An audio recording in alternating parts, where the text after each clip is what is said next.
everybody, welcome to the high school football preview, a regional finals edition. Tom Rakowski, Lauren Plant, here we go. I haven't been all that great in my predictions this year. I was 4-6 last week out of my top 10 games, so that gives you an idea how good I was last week. It's crazy, you know, and a lot of upsets. A lot of upsets, and teams just, boy, you know, you think that run might be over, and they just show themselves that they've still got more fight left in them. And let's start right there, and with the team right there in Division I, we're talking about the Romeo Bulldogs. They host Detroit Catholic Central, which I think is big, having home field advantage in this one. And again, I've counted out the Bulldogs against Clarkston, counted them out against Lapeer.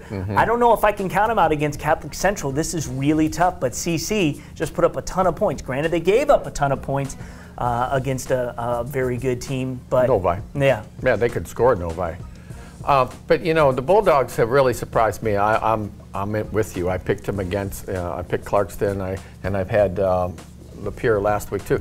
And I'm going to go with the Bulldogs at home, and this is one of the reasons why. Is because CC, this is a young CC team, and they've gotten better as the season goes on. But I still don't think this is a vintage CC team, meaning experienced, completely overwhelming teams with their physicality.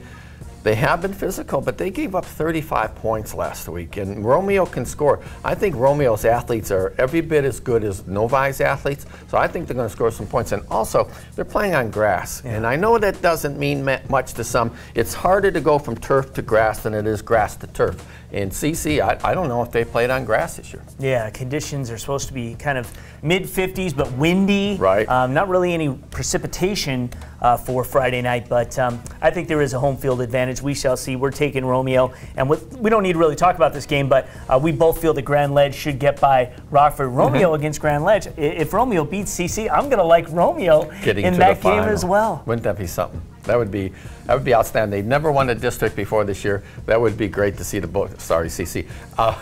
It would be great to see the Bulldogs get to Ford Field. There's no question. They would bring a whole lot of people. Wow. Yeah, you talk about the city. There's the whole town, no question about it.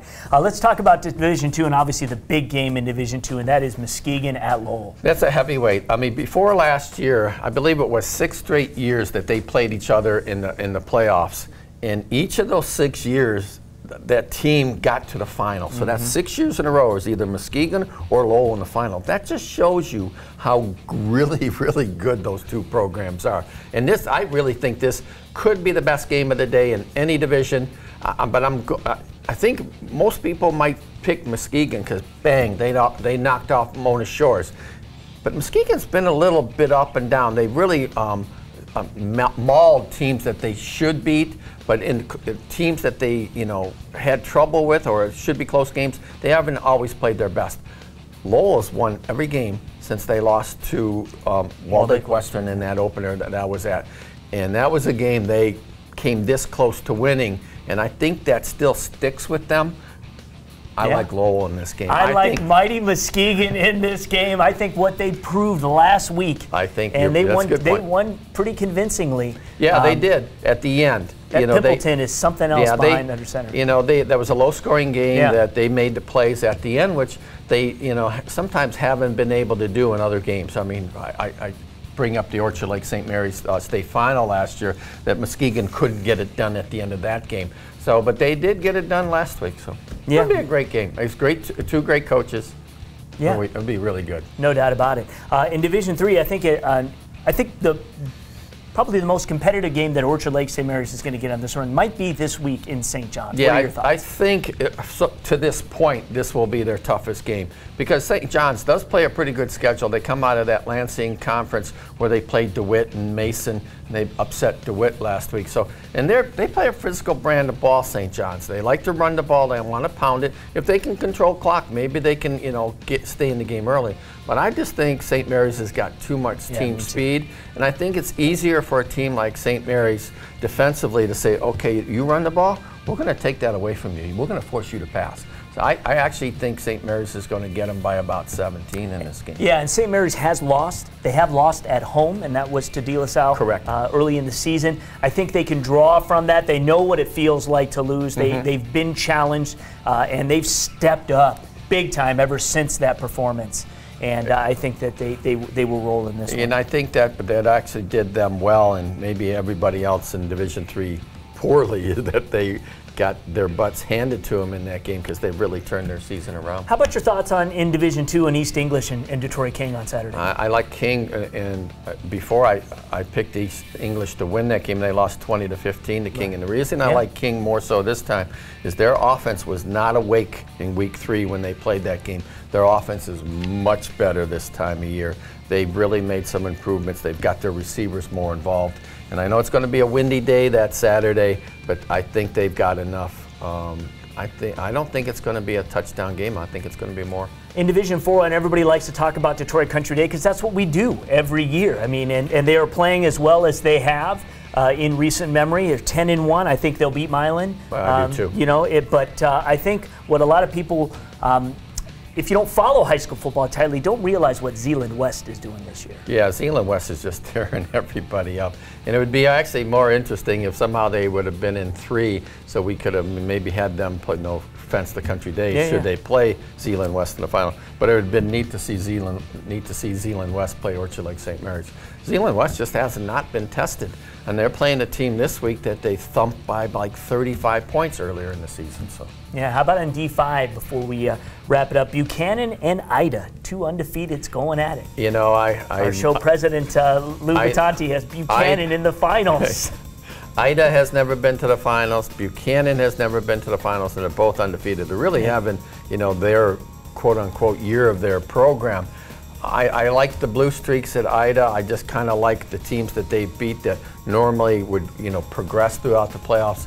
It's a tough one because Buchanan really waxed Berrien Springs last week, and that was a team they had trouble with during the regular season, so they might be peaking at the right time. I'll take Buchanan for the sake of argument, and they're going to take on the winner of Algonac and River Rouge. River Rouge, a team that... it's at Rouge. Yeah, at Rouge. But I like Algonac, and I don't think it matters where this game's at. I think Algonac plays good enough defense that they could play this game on the moon and they would still play defense against Rouge. Rouge does not play a tough schedule. On the other hand, Algonac has played a real good schedule. Yeah. Is there anything in some of the lower divisions that really intrigue you this week, maybe in a Division 7 or Division 8? I like Waterford, Our Lady of the Lakes against Saginaw Michigan Lutheran Seminary. I like them all the way. Lutheran Seminary only lost to Ithaca. Now, granted, they got waxed, but Ithaca plays in D6. And last year's team, I believe they were 12-1, Lutheran Seminary. So this is their MO, so to speak. That these 2 classes have been very good. I talked with Josh Shawicki over at Lakes. This Lakes team is probably the best team they've had since they won the state title. Defensively, they're playing well, but really it's their offense this year that is balanced. It's almost 50-50 in the yards that they've gained. So I like Lakes, but it's tentative because Lutheran Seminary is a pretty darn good team. They like to run the ball, too. And one more before we go. Canton at Saline. That's an intriguing matchup. If Saline, this could, you know, if they would have had an easier time last week, Saline, then I would say this would be almost something you would look more for the upset. But because they were so tested last week by Pioneer, I think it woke them up because that was the really only game that they had to fight in that 4th quarter to win.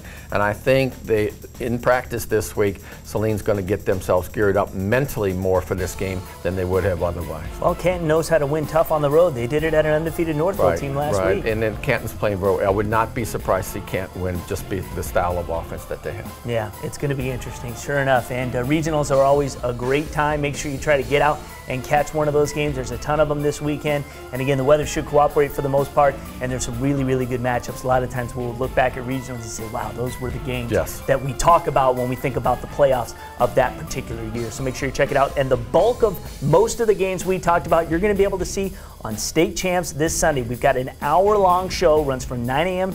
to 10 a.m. on Fox Sports Detroit. They'll re-air it a bunch of times as well. We'll have over 20 games of football highlights from around the state, so that's going to be pretty cool. And of course, that'd be good stuff. If you want to get some really good insider coverage on some of the matchups this week, go to statechampsnetwork.com. Tom and his crew will be out there. Yep, and I got all my picks posted. So this is the first time I picked all the games in the tournament. So it was interesting looking up some of these games. Like, wow, this team's never been here before. So it was great. All right, check it out at statechampsnetwork.com.